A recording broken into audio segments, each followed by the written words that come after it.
Hey everyone, and welcome to This Explainer. I am absolutely thrilled you're joining me today because we're about to go on a seriously fascinating, kinda chaotic, and totally eye-opening biological road trip. You know that exact feeling of reaching for an extra donut in the break room, or maybe grabbing that mid-afternoon candy bar? Well, have you ever stopped to think about what literally happens inside your body when you down all that excess sugar? Today, we're breaking down this brilliant, slightly hilarious representation of how our internal organs actually react to a massive sugar overload. It's a literal journey from the second that sweet treat hits your tongue, all the way down to its ultimate and honestly, kind of depressing final destination. So here is our biological roadmap for today. First, sugar enters the gut. Then we hit the brain's sugar high. Next up is sheer panic in the liver, followed by the pancreas and insulin resistance. And finally, we end up at the abdominal fat deposit. All right, our journey kicks off right at the top of the digestive system. The sugar strolls in, totally arrogant, and announces, "Hey belly, tell your boss that I just arrived." And how does the stomach react to this? With total nonchalant dismissal. The belly just sighs and says, "There are already several of them today. You don't have to worry about it." I mean, it perfectly illustrates a crucial point. When we overindulge, our stomach is already dealing with a massive backlog of sugar. It's basically rolling its eyes at yet another sugar molecule showing up completely uninvited. Your body is already overworked, and the sugar hasn't even made it past the front door. Section 1. Sugar enters the gut. Take a look at this timeline to grasp just how insanely fast this biological chain reaction really is. At minute 0, the sugar arrives in the stomach. By minute 5, the gut is frantically trying to process the load. Hit minute 10, and bam, the brain gets its euphoric rush. But watch what happens next. By minute 30, your liver and pancreas are in full-blown panic mode, and within just one single hour, that excess sugar is already being packed away into fat storage. We are talking about a high-speed cascade of events that your poor organs have to manage under extreme, sudden pressure. Down in the small intestine, which gets playfully referred to here as a fat buddy with a dark spot, things get wild. It sees this incoming sugar molecule and just treats it like another fool on the way.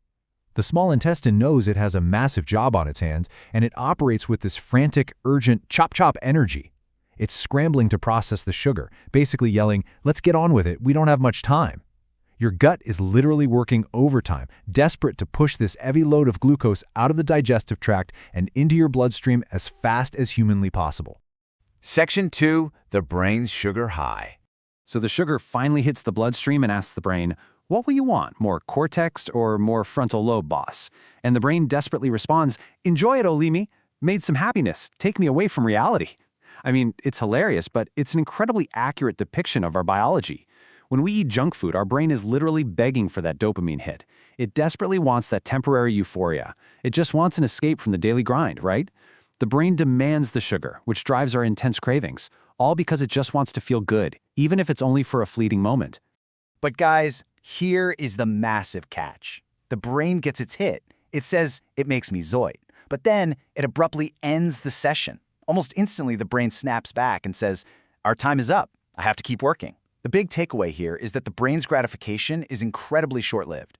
It takes a tiny, tiny fraction of the energy, gets its quick dopamine spike, shuts down the party, and kicks all the rest of the excess sugar out, so the brain goes right back to work and leaves all this surplus sugar just floating around in your bloodstream with absolutely nowhere to go. Section 3. Panic in the liver. It is truly a tale of two organs. On one hand, you have the brain chasing a high and yelling, "Leave me made some happiness." But on the totally opposite side, you have the liver literally screaming, "I'm so full of fat, for God's sake." This brilliantly illustrates the massive disconnect between our psychological desire for a sweet treat and the heavy physiological burden it creates. The brain invited the sugar in for a quick thrill, but it's the poor liver that is left holding the bag, forced to deal with the overwhelming aftermath and the toxic cleanup. The liver's reaction is just pure, unadulterated exhaustion. When the sugar arrives, the liver shouts, "What? More sugar? Don't they say that I'm so full of fat, for God's sake?" Think about it. Your liver is your body's primary metabolic factory. It tries to store excess glucose as glycogen, but when those stores are already full, which they usually are if we've been snacking on sugary things all day, the liver has to start converting that sugar into fat. The liver is already completely overwhelmed, already packed with fat, and it is desperately trying to reject this new influx of sugar. It just can't take any more. Section 4. Pancreas and insulin resistance. At this point, the body hits the panic button and desperately calls out, "Hey, pancreas daddy, release insulin, my man."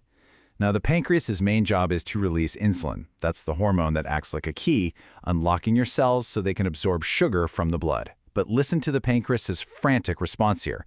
"I'm releasing to the limit, but it doesn't want to hear me. It seems to have some resistance."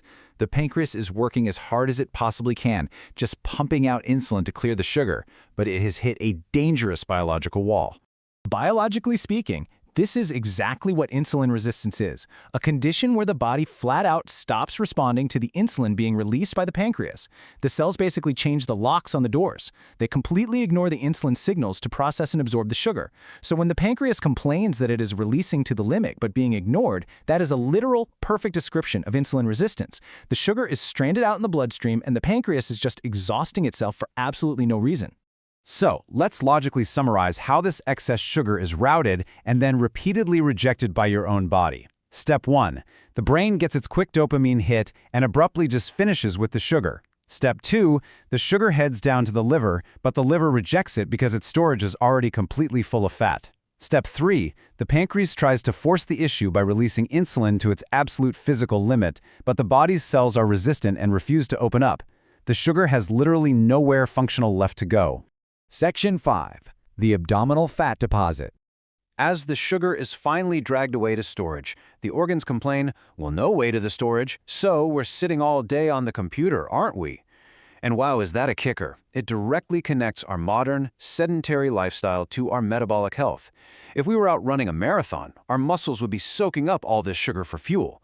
But because we're just sitting at our computers all day, our muscles don't need the energy. The cells stay closed tight, and the body has absolutely no choice but to lock this unused energy away as fat.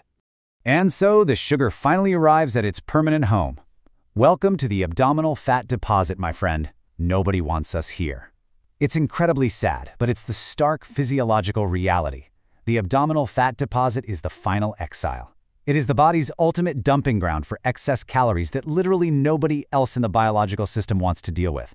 The stomach was annoyed, the brain got bored, the liver was too full, the pancreas just gave up, and now it just sits around your midsection.